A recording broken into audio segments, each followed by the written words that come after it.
ස්ථාවර ඉහළ මට්ටමේ ප්‍රසම්පාදන කමිටු. ස්ථාවර ඉහළ මට්ටමේ ප්‍රසම්පාදන කමිටු පත්කිරීම සහ පත්කිරීමේ බලධාරියා. අඛණ්ඩව ඉහළ මට්ටමේ ප්‍රසම්පාදන සිදු කිරීමට අවශ්‍ය අවස්ථාවලදී සහ එවැනි ප්‍රසම්පාදන ඉහළ මට්ටමේ ප්‍රසම්පාදන කමිටුව කරා කාර්යක්ෂම සහ ඵලදායීව සිදු කළ නොහැකි බව ප්‍රධාන ගණන් දීමේ නිලධාරී හට සාධාරණීකරණය කළ හැකි නම් ස්ථාවර උසස් මට්ටමේ ප්‍රසම්පාදන කමිටුවක් පත්කිරීම සඳහා භාණ්ඩාගාරයේ ලේකම් වෙත ඉල්ලීමක් කළ යුතුය. එවැනි පත්කිරීමක් ජාතික ප්‍රසම්පාදන කොමිෂන් සභාවේ එකඟතාවයෙන් සිදු කළ යුතුය. ස්ථාවර ඉහළ මට්ටමේ ප්‍රසම්පාදන කමිටුවක් පත්කිරීම සඳහා අනුමැති හෝ එකඟතාව ලබා ගැනීම සඳහා ප්‍රසම්පාදන කාර්ය සංග්‍රහය 2024 දෙවන පරිච්ඡේදයේ ඇනෙක්ෂ 6 යොදා ගන්න. B.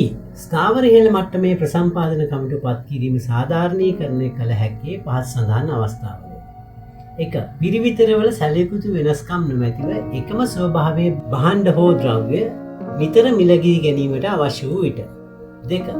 වේගවත් තීරණ අවශ්‍ය වන අස්ථායී වෙළඳපළ තත්ත්වයන් හේතුවෙන් කඩිනම් ප්‍රසම්පාදන ක්‍රියාවලියක් අවශ්‍ය වන විට මුදලට වටිනාකම සහ අඛණ්ඩ සැපයුම සේවාව සහතික කිරීම සඳහා. 3. වෙළඳපළ මිල ගණන් උච්චාවචනය හේතුවෙන් ලන්සු හෝ යෝජනාවල වළංගු කාලය ඉතා කෙටි වන විට. 4. ජාතික ආරක්ෂාව සහ හෝ හදිසි අවස්ථා සම්බන්ධ විශේෂිත තත්ත්වයන් සලකා බැලීමේදී. 5. එක් ප්‍රසම්පාදන කමිටුවක් මගින් සියලුම ලන්සු හෝ යෝජනා හෝ දිගුකාරයක් පුරා පැතුරුණු විශාල පැකේජ් සංඛ්‍යාවක් හැසිරීම කළ හැකි වන අතර එමගින් අදාළ භාණ්ඩ වැඩ මිලදී ගැනීමේදී සමාජිකයින්ට විශේෂකරණයක් වීමට හැකි වන විට සහ 6. වෙළඳපොලේ හදිසි හිඟකම වළක්වා ගැනීම සඳහා ක්ෂණික සැපයුම් අවශ්‍ය වූ විට. C. ස්ථාවර ඉහළ මට්ටමේ ප්‍රසම්පාදන කමිටුවේ සංයුතිය. ස්ථාවර ඉහළ මට්ටමේ ප්‍රසම්පාදන කමිටුවේ සමාජිකයින් සංඛ්‍යාව 5කට අඩු නොවිය යුතුය. සංයුතිය පහත පරිදි විය යුතුය. 1. සභාපති ලෙස කටයුතු කිරීම සඳහා අදාළ අමාත්‍යංශයේ ලේකම්වරයාට අමතරව අමාත්‍යංශයක ලේකම්වරයෙක්. 2. අදාළ අමාත්‍යංශයේ නියෝජනය කිරීම සඳහා අමාත්‍යංශයේ ලේකම් විසින් පත් කරන ලද ලේකම්වරයෙකු හෝ අතිරේක ලේකම් මට්ටමේ නිලධාරියෙකු. 3. මහ භාණ්ඩාගාරයේ නියෝජනය කරන අධ්‍යක්ෂක ජෙනරාල්, අතිරේක අධ්‍යක්ෂක ජෙනරාල් හෝ අධ්‍යක්ෂක මට්ටමේ නිලධාරියෙකු. 4.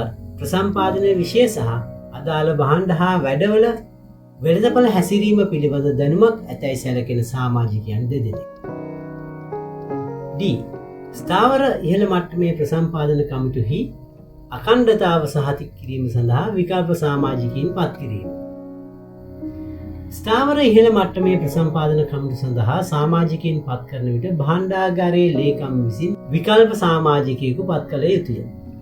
සාමාන්‍ය සමාජිකයෙකුට ස්ථාවර ඉහළ මට්ටමේ ප්‍රසම්පාදන කමිටු රැස්වීම් වලට සහභාගී වීමට නොහැකි වූ විට එම රැස්වීම් වලට එවැනි විකල්ප සමාජිකයෙකුට සහභාගී විය හැක. පත් කරන ලද සමාජිකයින් විසින් ප්‍රසම්පාදන කාලසටහනෙහි සැලසුම් කර ඇති පරිදි නියමිත වේලාවට ප්‍රසම්පාදන කටයුතු අවසන් කිරීමේ අරමුණින් ස්ථාවර ඉහළ මට්ටමේ ප්‍රසම්පාදන කමිටු රැස්වීම් වලට සහභාගී වීම සහතික කළ යුතුය. කිසියම් පත් කරන ලද සමාජිකයෙකු ස්ථාවර ඉහළ මට්ටමේ ප්‍රසම්පාදන කමිටු රැස්වීමකට සහභාගී වීමට නොහැකි නම් එවැනි සමාජිකයෙකු කමිටුවෙහි අඛණ්ඩ ක්‍රියාකාරීත්වය සහතික කිරීම සඳහා නියමිත අදාළ කමිටු රැස්වීමට සහභාගී වීම විකල්ප සමාජිකයෙකු දැනුවත් කිරීමේ වගකීම දරයි.